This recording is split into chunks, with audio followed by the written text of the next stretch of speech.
identifiquémonos, está diciendo, con su vituperio. Cuando ya ha habido el concluir de lo que es lo que anunciaban las sombras, ahora el escritor insta a sus oyentes, a sus lectores, que salgan ahora fuera, como Cristo fue a sacrificarse fuera. Salgamos pues, dice, por tanto salgamos a su encuentro fuera y suframos las mismas deshonras y los mismos vituperios con él. Eso lo que significa es que luego de haberse llevado a cabo ese sacrificio perfecto, ahora los hebreos tienen que salir fuera de la religión, decíamos, fuera de los rituales y salir al encuentro también fuera donde está Cristo para identificarse con su vituperio, con su muerte, con su cruz. Eso no es otra cosa que son los pasos que los hebreos tenían que ir dando en la vida espiritual, en la vida de su fe.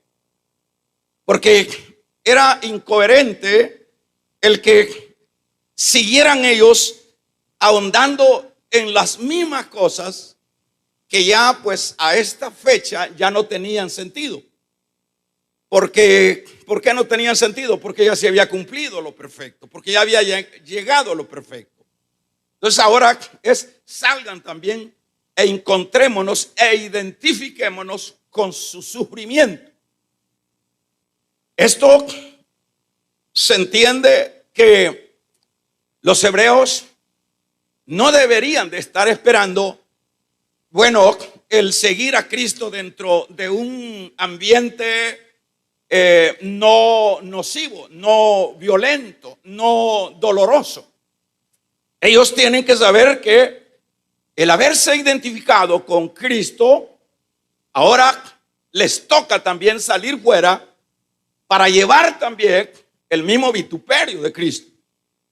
Entonces no hay, como ya lo hemos venido diciendo, y esto se lo decimos a los hebreos siempre, no hay, hermanos, evangelio sin cruz.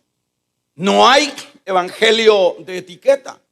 No hay evangelio social. No hay, yo no estoy diciendo pues que al hablar de lo social no me estoy desligando de la vida que debemos de socializar. Me refiero a ese evangelio que siempre se presenta de lo más maravilloso, de lo más pomposo. Eso no tiene nada que ver con el evangelio de la cruz. El evangelio y no es que los hebreos tenían que ir a buscar el dolor, la angustia. Es que ya está dentro del combo. Es que ya está dentro de lo que es el seguir a Cristo. No es un asunto que usted o yo decimos, Señor, yo quiero identificarme con el vituperio tuyo y ahora voy a ir a buscar a donde sufro. Es que vendrá lo que es el desprecio, vendrá lo que es la persecución, vendrá lo que es, hermanos, el ser relegados por la causa de la fe. Y eso es el trasfondo que nosotros vemos en todo el recorrido de la iglesia. La iglesia no en ocasiones ha tenido como pausas de alivio, pero 2000 años, así como lo oye, hermanos, 2000 años han sido 2000 años de cruz, han sido 2000 años de persecuciones. Si por lo menos si nosotros vemos para ponerle algunos detalles desde el inicio del despegue de la iglesia, usted ve qué es lo que sucede con los diáconos, con Esteban. ¿Por qué es que tiene que morir Esteban? A causa de su fe, por supuesto, que es lo que llena de odio a sus detractores, a sus asesinos. La fe esa posición de identificarse con Cristo, el caso de Esteban, perdón, eso fue lo que lo lleva a lo que es la lapidación. Lo mataron, lo odiaban, es decir, ya está. Y si seguimos viendo el caso de uno de los 12 que mató Herodes, que en este caso se llamaba el apóstol Jacobo, fue muerto con espada. ¿Por qué lo mataron? No lo mataron porque no le había pagado al gobierno, no lo mataron porque era un delincuente, lo mataron por su causa, por su fe. ¿Y qué diríamos cuando a Pedro y a estos otros los encarcelan y les prohíben hablar de que esta es una persecución que no se busca, sino que por ende ya está dentro del combo? Siempre cuando nos vamos a identificar con Cristo. En el caso, usted ve más adelante de qué manera los apóstoles empezaron a sufrir la persecución. Por lo menos habla de que hubo una persecución, incluyendo este perseguidor que era Saulo. Los persiguió, los encarcelaba cuando todavía Saulo no era todavía creyente. Y si vemos por allá, por el año 70 o antes del año 70, la persecución macabra que hizo, hermanos, Nerón, el emperador Nerón, mató, se inventó, porque siempre los creyentes estaban en la agenda de todos los dignatarios de Roma. Estaban no para bendecirnos, sino para exterminarlos. Y por ejemplo, en el tiempo de Nerón, se dice que, bueno, había como un tiempo de paz para los creyentes, pero dice la historia, no lo dice la Biblia, que Nerón le metió fuego a Roma para luego culpar a los creyentes. Y eso encendió la mecha para darles una persecución terrible a lo que se llamaba iglesia. Y no estemos hablando de que le mandaban una cartita, mire, deje de hacer lo que está haciendo, y sucesivamente. Por el año 100, luego de la persecución de lo que es Nerón, Domiciano, se dice en la historia, que levanta otra terrible persecución, a tal grado que a Juan, el apóstol Juan, esto es por el año 100, lo envía a lo que es la isla Pasmo, lo manda a morirse a esos lugares. Pero ¿cuál era la situación? ¿Cuál era, hermanos, la causa y cuál era el delito que habían ellos cometido? Sencillamente era por su fe. Eso era por su fe. Y si vemos, por ejemplo, allá, estas persecuciones eran por siglos, no eran por 2 semanas, por 10 meses, por 10 años. Eran sin número de años. Por ejemplo, donde tuvieron un poco de calma fue por el año 325, el tiempo de este rey que supuestamente se dice que se convirtió al Señor. Ahí tuvieron ellos como una pausa, pero eso sirvió más para mal que para bien, porque la iglesia se acomodó. Ahí por el año 300 y más se acomoda la iglesia y vemos que la iglesia pierde la dinámica y se mezcla con lo que es el asunto de la política y sucesivamente, pero luego vuelven a surgir otras persecuciones luego de estos recesos y sucesivamente. Para no cansarle, esa ha sido la dinámica de la iglesia. Se dice, por ejemplo, usted ha escuchado el caso de las catacumbas de Roma. ¿Qué significa eso de las catacumbas de Roma? Las catacumbas de Roma eran unos laberintos debajo de Roma, y eso todavía está. Los turistas pueden dar fe de eso actualmente. Esos laberintos subterráneos, ahí es donde se pudo mantener por algunos años la iglesia.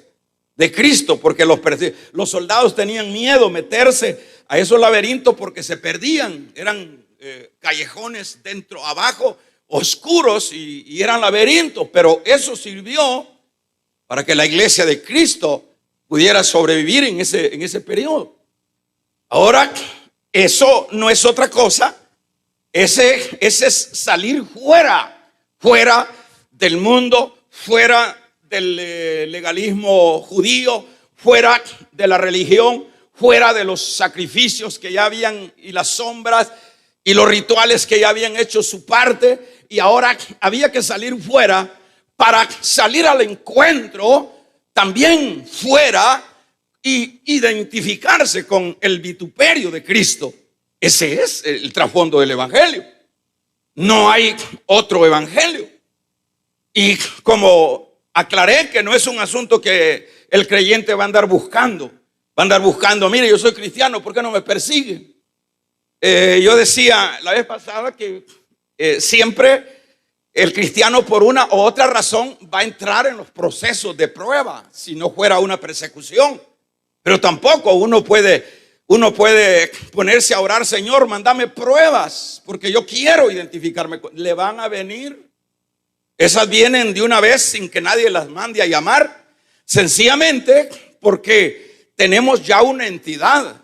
Nosotros, fíjese que como claro, nosotros no podemos ver esa marca indeleble que nos puso el Señor, que dice Efesios, que desde que creímos, nosotros fuimos sellados por el Espíritu Santo. Cada creyente ya tiene un sello, ya tiene dueño, ya tiene quien. Y eso, por supuesto, el mundo invisible del mal conoce quiénes son los sellados y por ende va a arremeter hasta, hermanos, hasta terminarlos, hasta destruirlo. La iglesia, en términos generales, ha sufrido esta persecución de 2000 años. Tal vez usted dice, bueno, pero aquí a nosotros no nos está pasando nada. Nosotros, bueno, hay que darle gracias a Dios, pero no quiere decir que estemos exentos de las pruebas, de las dificultades, y no tampoco podemos asegurar que no nos va a pasar nada. Las cosas cambian de un momento a otro. Por ejemplo, usted sabe, hace un año estábamos tranquilos y celebrando todos nuestros cultos y sucesivamente cuando cambió la vida. Y eso puede darse en cualquier campo. Esa cosa que la iglesia tal vez no tiene como identificado un segmento que lo odie, en este caso nuestro, pero de un momento a otro puede suceder. Y eso es importante saberlo, porque cuando aparezca, usted puede acordarse por lo menos de este mensaje. Usted puede decir, si el hermano que predicaba en aquella ocasión dijo que estaba dentro del combo. Ahora, si no somos nada, pues no hay que temer, en el sentido de que vamos a sufrir por la causa de Cristo. Si nada más hemos sido nada más convencidos y no convertidos, pues no se preocupe. Pero sí, porque ese fue el mensaje que hizo Juan el Bautista. Arrepentidos. Arrepentimiento es una cosa y convertidos es el otro paso. Entonces hay que saber si estamos, hermanos, arrepentidos. Cada quien debe sacar su propia conclusión. Si ha habido pero sí, dice, yo estoy arrepentido, que lo que significa, ya se lo hemos dicho miles de veces, que lo que significa es dar media vuelta. Eso es en el griego, media vuelta, a lo contrario, ¿verdad? Arrepentido. Pero el otro paso, uno dice, bueno, ya soy arrepentido, pero estoy convertido, arrepentido y convertido. Y luego dice Juan, porque el reino de los cielos se ha acercado. Es decir, que hay que estar acorde al hilo con las dos cosas. Pero eso lo determina uno, y esto lo estoy diciendo por aquello de que a veces nos metemos todo en el guacal. Bueno, todos somos cristianos y asumimos que todos los que andamos una Biblia y los que muchas veces hasta hablamos lengua y hasta predicamos, como que asociamos que todos somos cristianos, pero no, hermano, no, eso no es la base de que eso identifica que nosotros seamos cristianos. Por sus, ¿qué dijo el Señor? Sus frutos los conoceréis. Aquí no se trata de a los hombres los podemos engañar, pero a Dios no se puede engañar. Pero es uno mismo. Juan dice, si tu corazón te da testimonio en contra, lo diría yo en esta versión, es mayor Dios que tu corazón. Dicho de otra manera, si tu conciencia te acusa, dicho de otra manera, no estás convertida, no estás convertido. La conciencia, ese asuntito de adentro que había que averiguar qué significa conciencia, hermano, ese asuntito, ese gusanito le dice, no, vos solo te has arrepentido, vos te arrepentiste porque miraste aquello, vos te arrepentiste, pero a vos te falta el convertimiento, porque esos son los pasos dentro de la vida. Entonces, cuando estamos convertidos, pues dentro del combo está el ser perseguido. Porque cuando dice salgan fuera, bueno, y identifíquense con el vituperio de Cristo, háganlo, porque eso es lo que identificará que realmente ya ustedes están sellados, ustedes han sido sellados. Pues vamos a ver por qué hay que hacer esto. Pues hay que hacerlo, hermanos, porque nuestra ciudadanía, sigue diciendo el versículo, porque nosotros no tenemos ciudad aquí. En ese camino estrecho de identificarse con el vituperio de Cristo, con la cruz de Cristo, con el dolor de Cristo, debemos de ir en ese camino estrecho, porque nosotros no tenemos ciudad aquí en esta tierra. Nosotros no tenemos ciudad, y eso debemos de saberlo con toda claridad, hermanos, de acuerdo a la luz de la palabra. Usted y yo no tenemos, aquí somos extranjeros y peregrinos. ¿Quiénes son los extranjeros? Nosotros somos los extranjeros en esta tierra. ¿Por qué somos extranjeros? Porque no estamos, dice Juan, en el mundo, pero no somos del mundo. Nosotros ya somos otra estirpe. Allá nos critican, allá nos dicen los santos, allá nos dicen los locos, allá nos dicen, hermanos, qué barbaridades no nos pueden decir los fanáticos, lo que quieran decirlo, nos pueden decir locos. Y dijo Pablo, sí es cierto, estamos locos, pero esta locura es por lo que vale la pena. Nosotros somos los locos de esta tierra que hemos creído sin ver, porque, hermanos, el justo por la fe vivirá, dice la palabra del Señor. Nosotros somos locos porque sin ver hemos creído a su palabra. Entonces, en ese sentido, vamos caminando porque nosotros no tenemos ciudad acá. De un amén los que no tienen ciudad acá. Casa, bienes y todas esas cosas, hermanos, que a veces nos afincamos en ella. Nosotros todo eso, y en términos generales, cualquier millonario que haya luchado por hacerse de bienes en el momento de la muerte, los faraones les echaban, ahorita les han hallado en unas momias que han descubierto de los faraones, que han hallado unas lenguas de oro que les pusieron a las momias.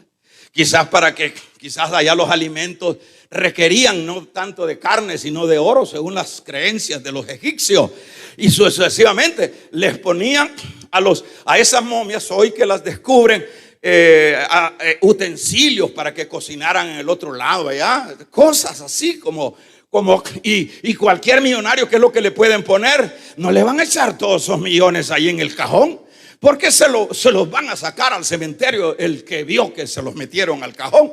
Damos un amén. No llevan nada, amén. Apenas vamos a regalarle ofrenda de palmas al Dios de la gloria. No llevan nada. No llevan nada. hermanos, les pueden echar lo que quieran, oro puro, fino, lo que sea, le pueden echar utensilios, le pueden poner la lengua de oro y sucesivamente lo pueden capacitar. Pero al otro lado, allá, hermanos, no funcionan los métodos humanos. Por eso es que ellos se preparan, porque ellos creen que tienen un más allá. Hay un más allá, sí es cierto, pero no en las condiciones que muchas veces ellos piensan. Ese más allá está tanto para el santo como para el que no es santo. Con la diferencia que, como dice Daniel, que unos resucitarán para vida y vida eterna, y otros para condenación eterna. Entonces, el problema es que ya nosotros ya no nos tenemos que aferrar. Si Dios nos bendice con algunas cositas, disfrutémoslas, ocupémoslas para la obra de Dios, sencillamente, pero no nos casemos con eso, porque dice, nosotros más bien salgamos fuera e identifiquémonos con el vituperio de Cristo, y al identificarnos con el vituperio de Cristo, caminemos por ese camino estrecho, porque nosotros no tenemos ciudad acá, porque nuestra ciudad es en el cielo, en la Nueva Jerusalén. ¿Estamos de acuerdo? Es en la Nueva Jerusalén, y aunque no esté de acuerdo, y aunque no crea, y aunque lo ponga en duda, hermanos, la Biblia es la palabra de Dios. Dice esta bendita palabra que el cielo y la tierra pasará, pero esta palabra no pasará. Él dice que vamos a andar en calles de oro,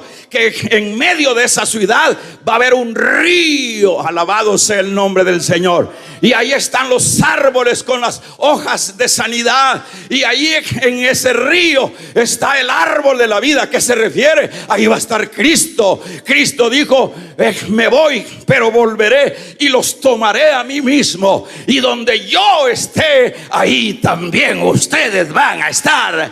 Gloria a Dios. Ahí también ustedes van a estar. ¿Quiénes son los que van a estar ahí? Los santos, los que se identificaron. Por eso, cuando algo esté sucediendo dentro de la vida, seamos maduros. Y debemos de ser maduros en todas las áreas.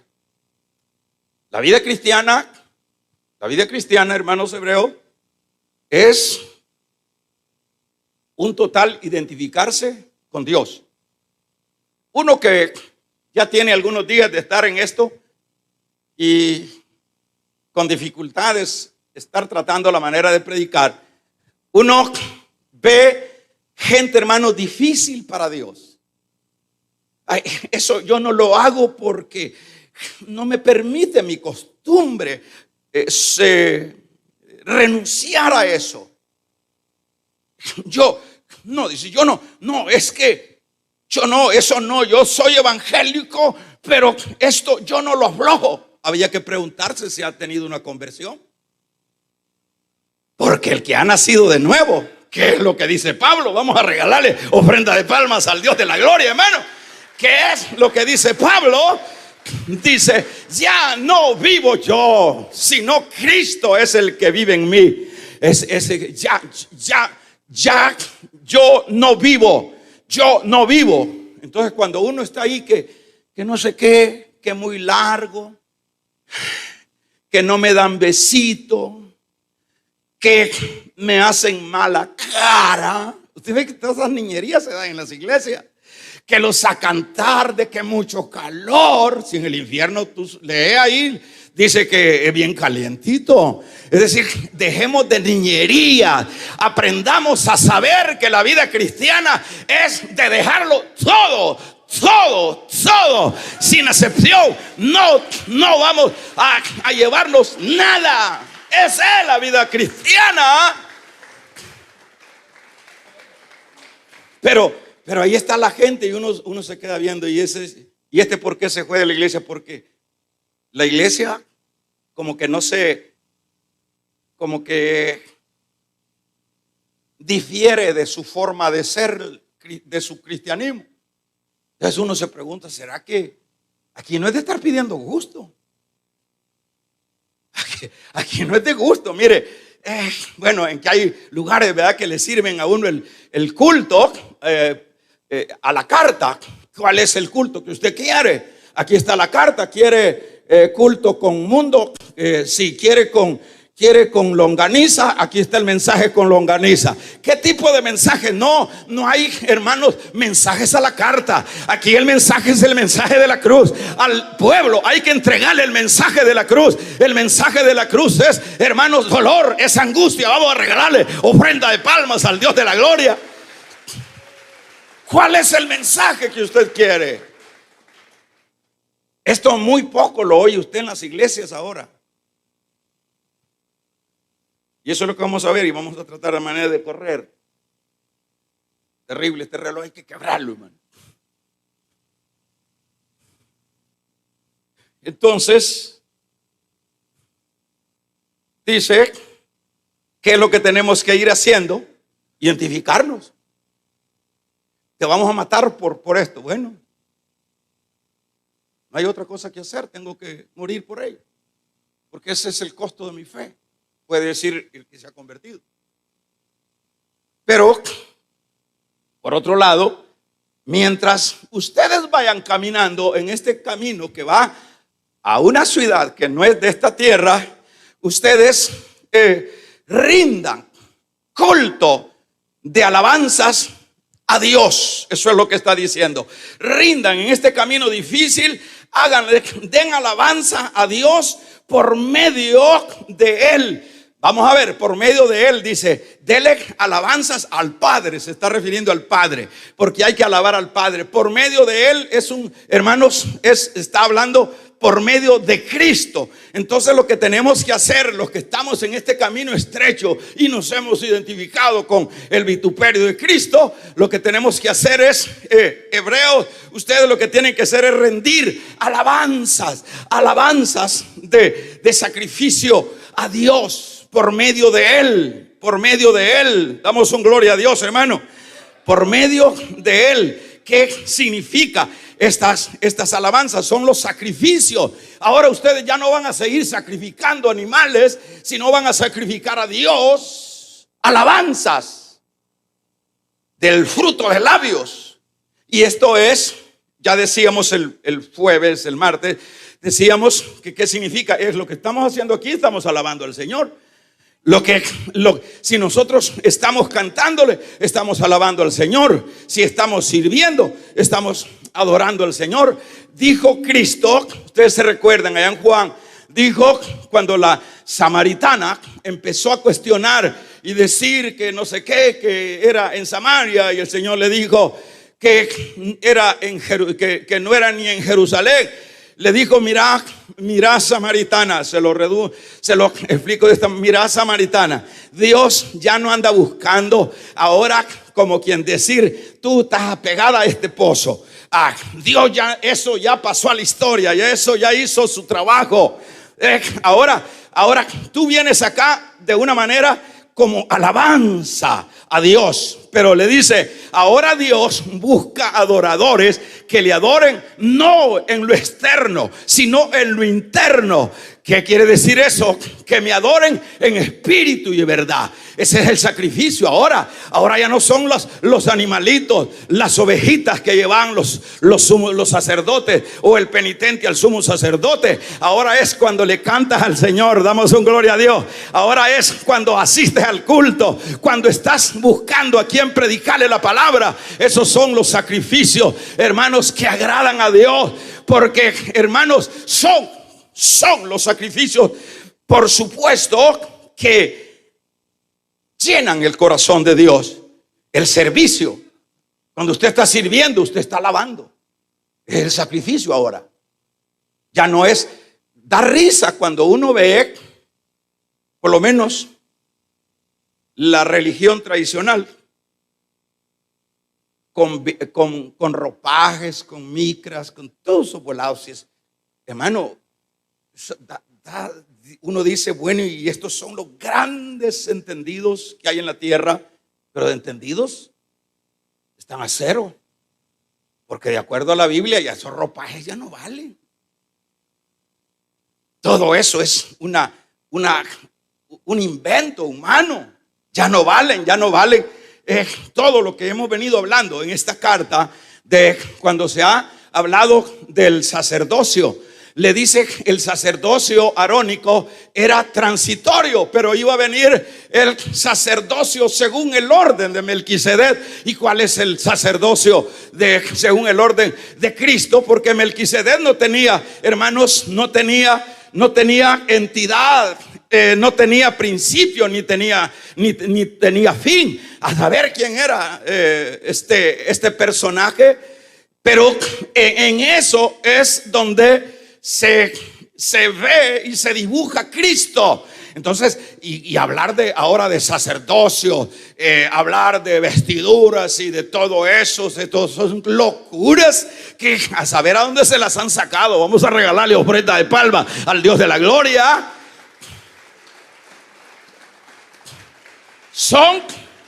Eso es lo que lea ahí, hermanos, en Mateo 9:13. Ayúdeme corriendo para que podamos avanzar. Alguien que tenga así pulmones desarrollados, no esos pulmones se le pueden reventar. ¿A quién? Ya. Mateo 9:13, ¿qué dice? Damos un amén. Pues léalo, pues, luego. Ayúdeme. Gratos.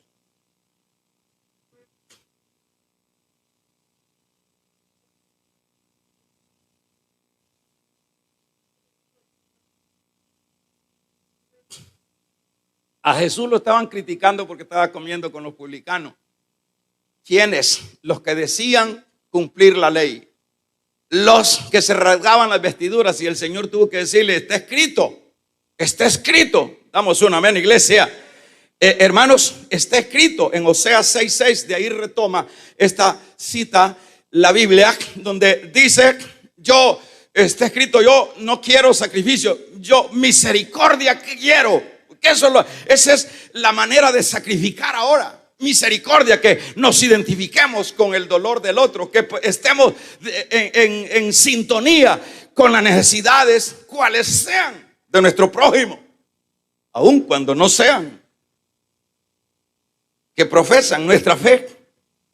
Imagínense que el rico de Lucas estaba, hermanos, era judío, era sin duda judaizante, porque le dice allá Padre Abraham, ¿verdad?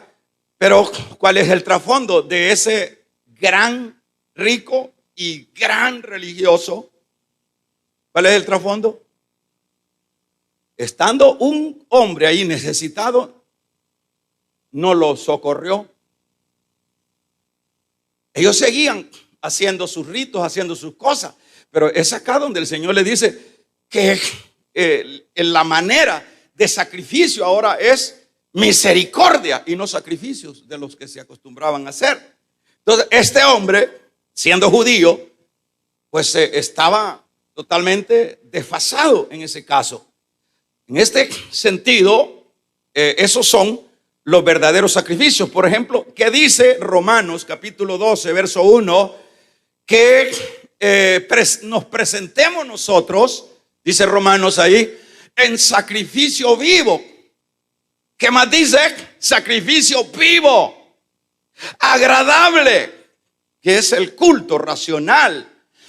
Nosotros ya no tenemos que andar buscando asuntos, animales. Nosotros presentémonos a Dios. Esos son los sacrificios. Mientras caminamos por ese sendero que va a una ciudad que no es de esta tierra, ustedes sigan sacrificando. No dejen de sacrificar.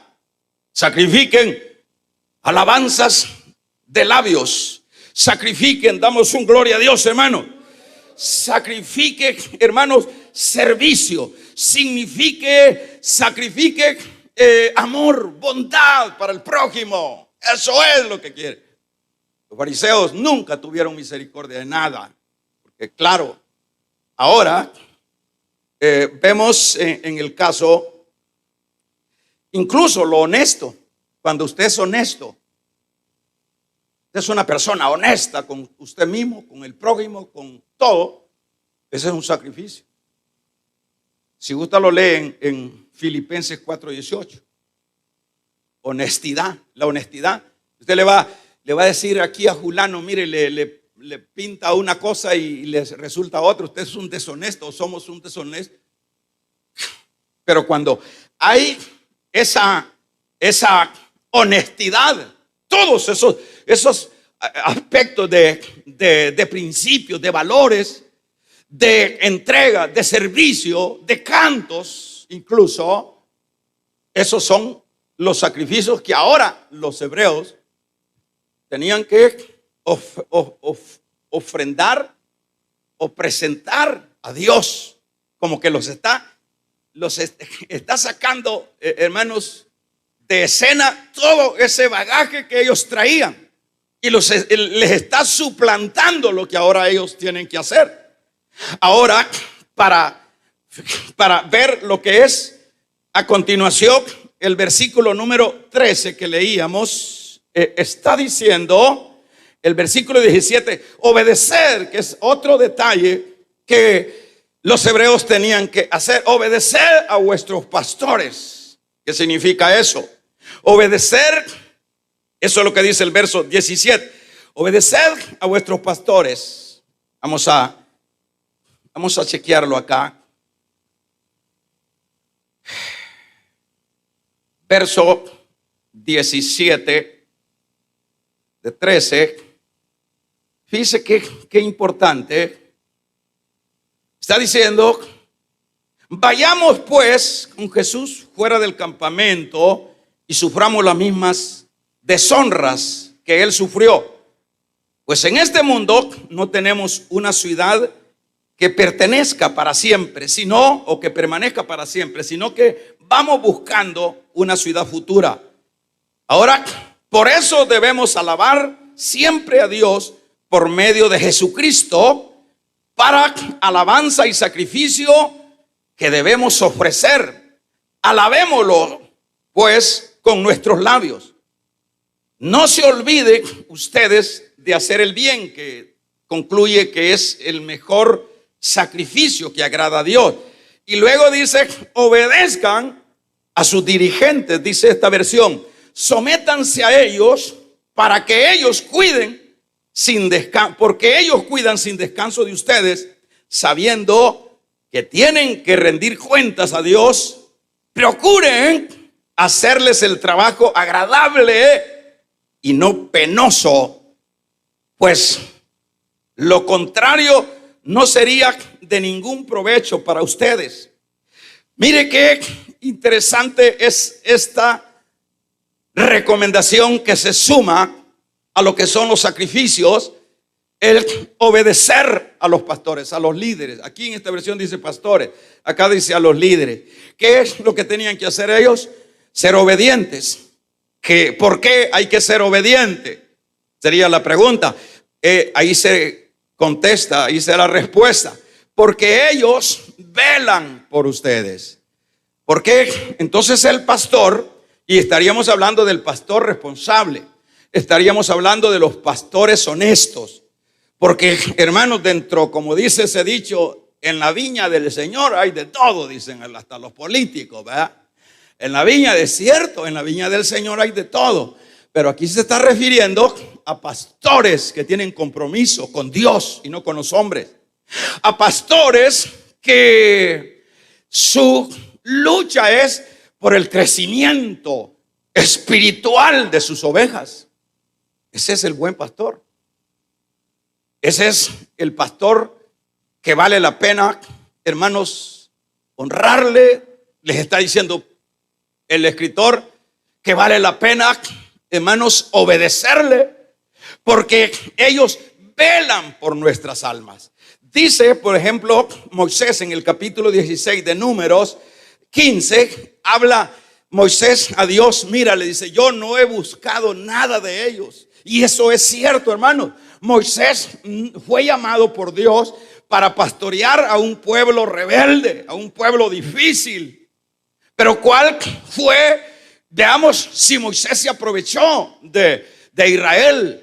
Moisés fue un pastor, fue un hombre, hermanos, íntegro, aplicado a su llamamiento. No abusó, no buscó fórmulas para persuadir y aprovecharse de Israel en el desierto. Era un hombre que su lucha era que ese pueblo entendiera y pudiera comprender el trasfondo del amor de Dios, que pudiera crecer espiritualmente.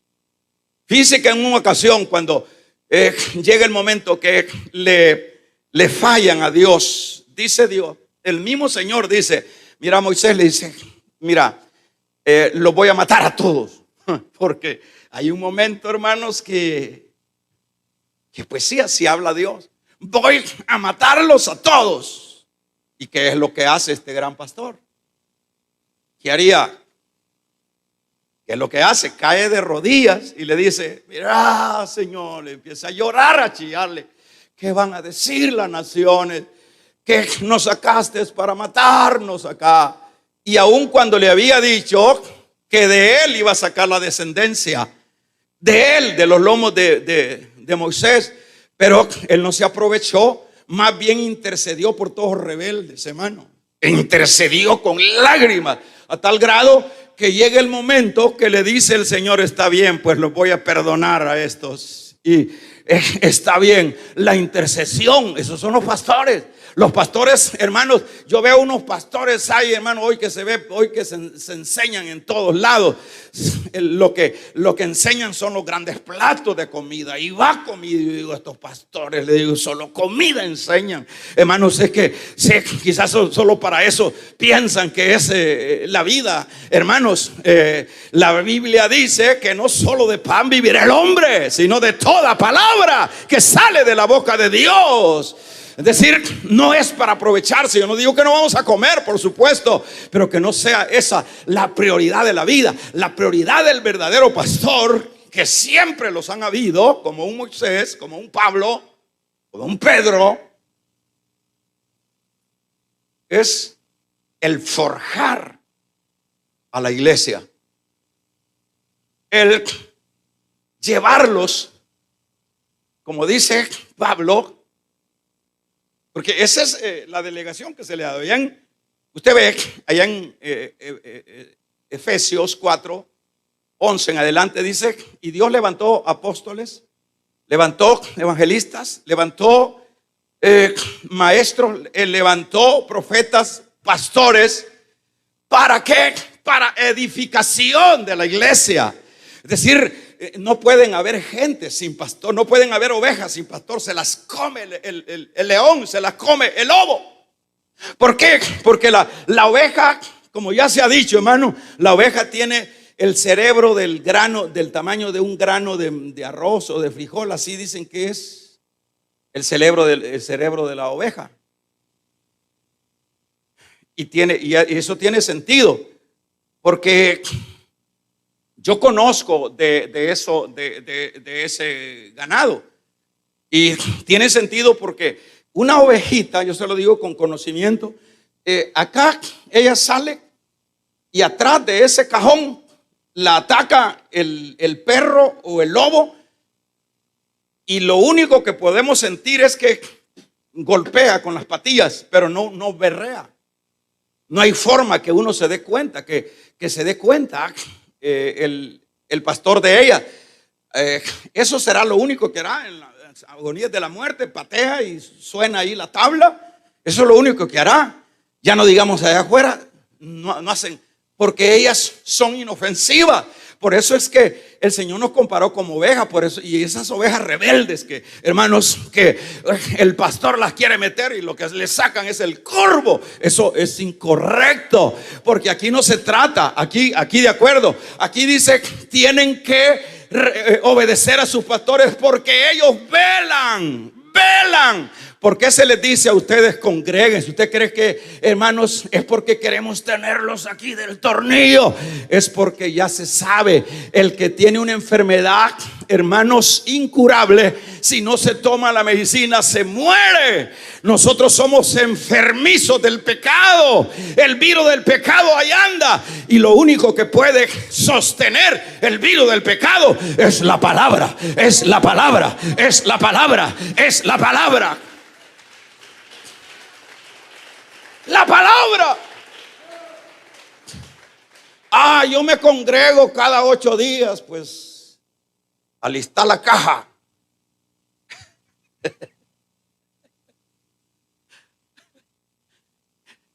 Es como igualito.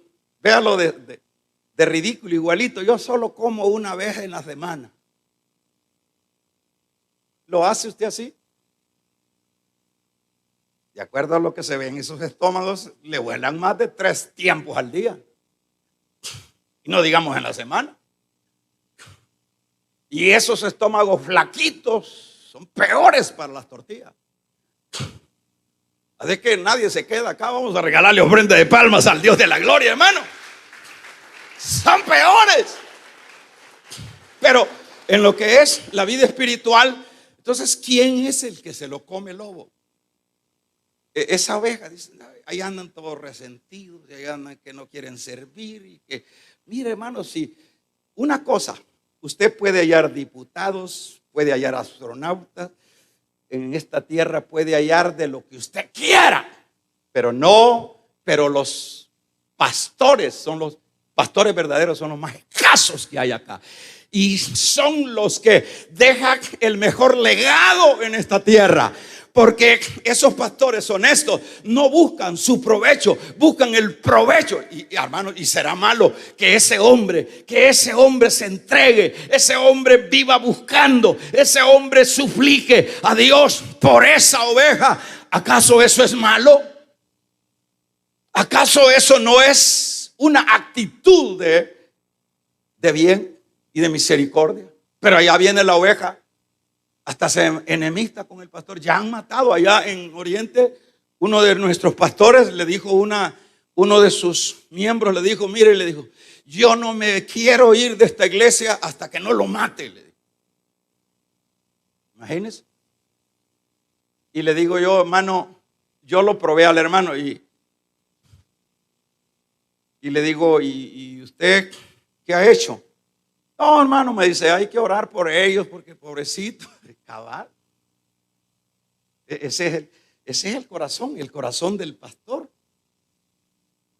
Se asimila el corazón de la madre con los hijos. Y sí, el niño, ay, muchachito, y ¿qué le pasa?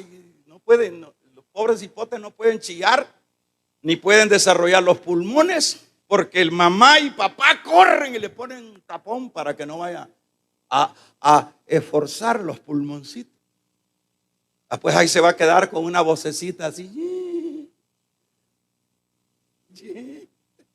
Regalémosle ofrenda de palmas al Dios de la gloria, hermano.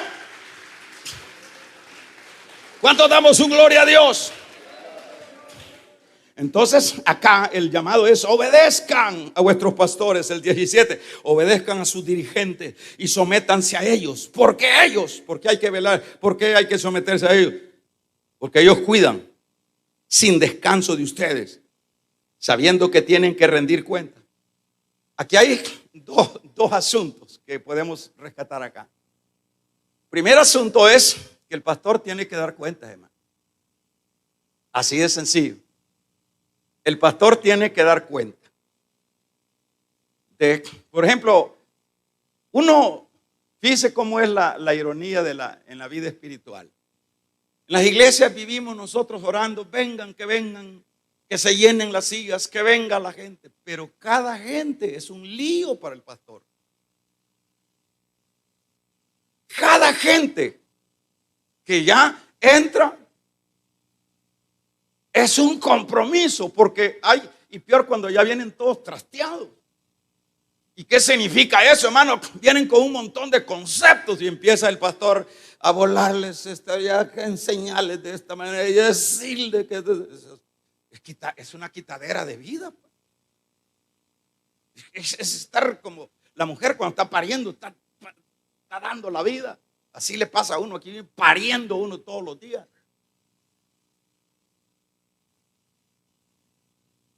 Y es porque tiene que dar cuenta.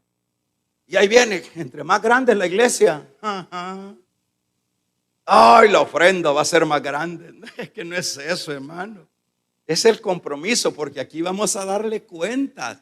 No le vamos a dar cuentas al contador, al auditor. No, le vamos a dar cuenta al Señor, porque Él nos entregó esas ovejas y cada pastor responsable tiene que luchar por ellas. Y hermanos, estar como es la manera allá en el Medio Oriente, que usted ve el Salmo 23.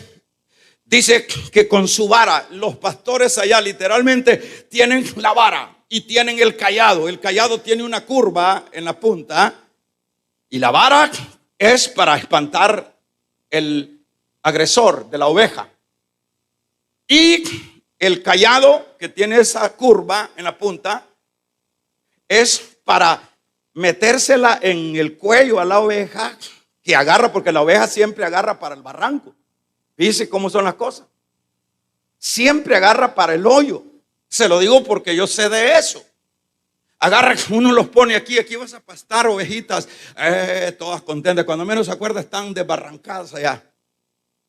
¿Ya?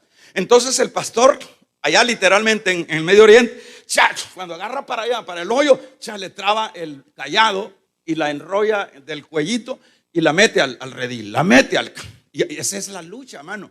Aquí y en este campo humano, ovejas de dos patas, aleluya. Vamos a regalarle ofrenda de palma al Dios de la gloria. Es lo mismo.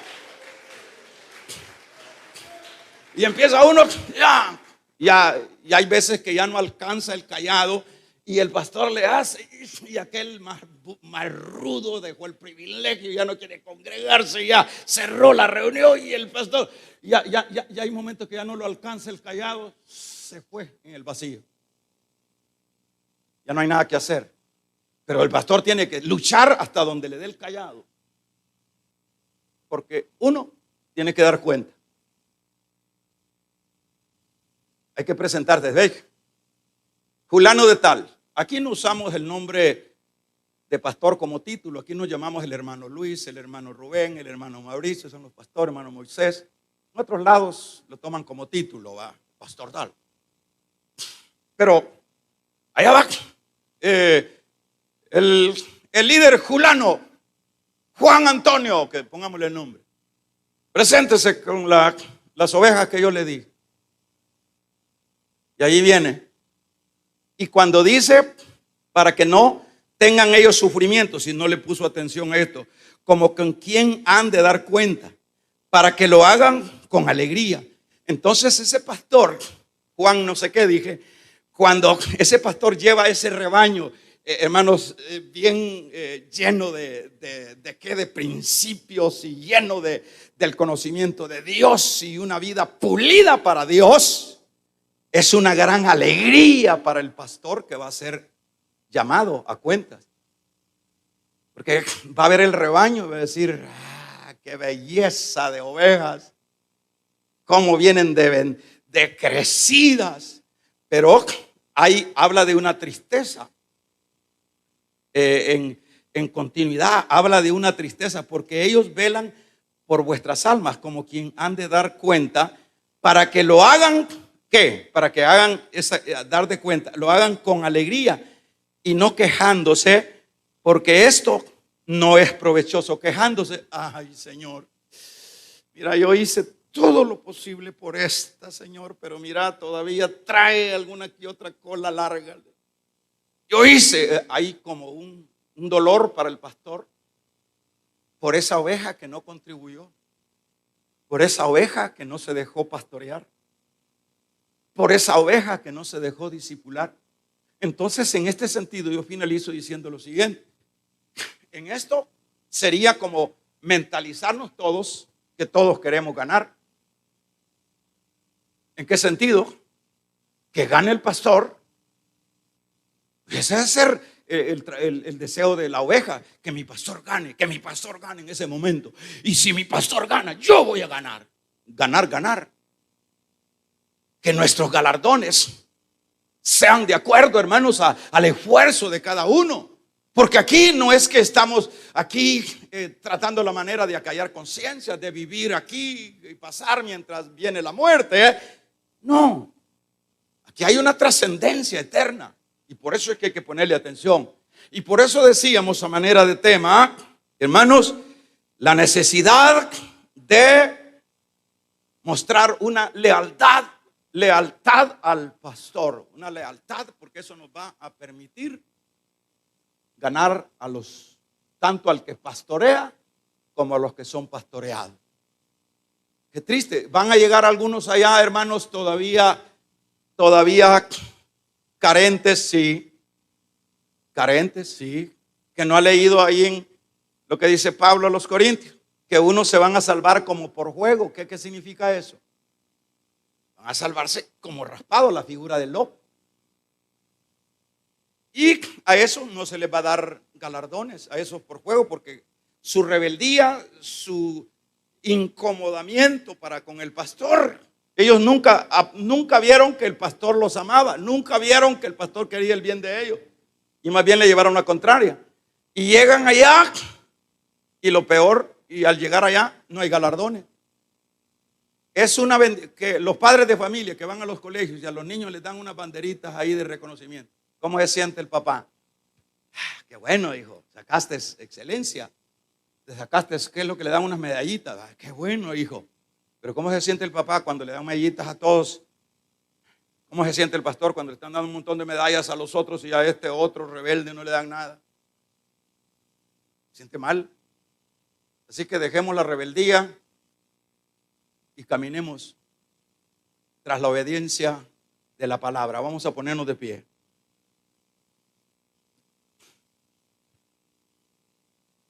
Vamos a orar.